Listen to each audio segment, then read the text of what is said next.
had come out of the back room, wiping grease from her fingers with a shop rag.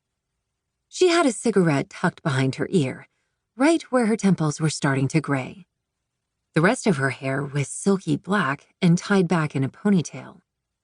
Nora was a small woman with a slight build, but the way she carried herself, she might as well have been 6 feet tall. She wore blue jeans and the same Triple M Classics t-shirt, and she locked her fearless, almond-shaped eyes into the irritated gaze of the customer. "What you got?" She nodded at the photographs. The woman pushed them across the countertop. "This has been in my father's barn for ages. He recently passed, and I'm not sure if it's worth fixing up." Nora went silent while she leafed through the pictures.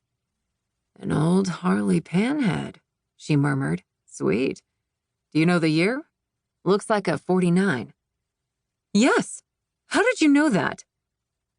Tabitha felt a shift in the air as the woman's demeanor changed, her anger melting away, relief softening her shoulders and her scrunched-up mouth. Crisis averted. "The window on a panhead is only 48 to 65. The emblem on the gas tank in this shot tells me it's a 49. Nora tapped the top photo with her grease-stained finger. The woman stuck out her hand, a huge grin on her face. "Nellie Washington, nice to meet you. Nora." Nora glanced at Nellie's hand, but didn't touch her. "My girl owns this place. I've heard good things. Damn straight you heard good things. My girl's the best." Nellie gave off a deep belly laugh and used the humor as an excuse to withdraw her unrequited handshake. "Can she fix it up? Make it run?" Like a cowgirl walking into a saloon in an old western, Delaney pushed open the shop door at that moment. The bell jangled as she strode inside, motorcycle boots thunking over the floor, helmet in her gloved hand. Delaney was taller than her mother by several inches, had the same slender build and dark hair, but in a pixie cut.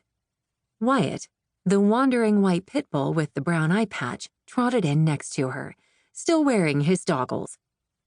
Delaney slipped the eye protection off her motorcycle riding companion. Wyatt spotted Trinity on his dog bed and raced over to play. He leaned on his front paws, butt in the air, tail wagging, then jumped backward and spun. When that didn't work, he danced all around her, flipping his head and poking his muzzle in the air. Trinity, unmoved, looked to Tabitha for instruction. "Break, Trinity," Tabitha said, and the dogs were soon twining necks like ponies. Nora waved at her daughter and shrugged at Nellie.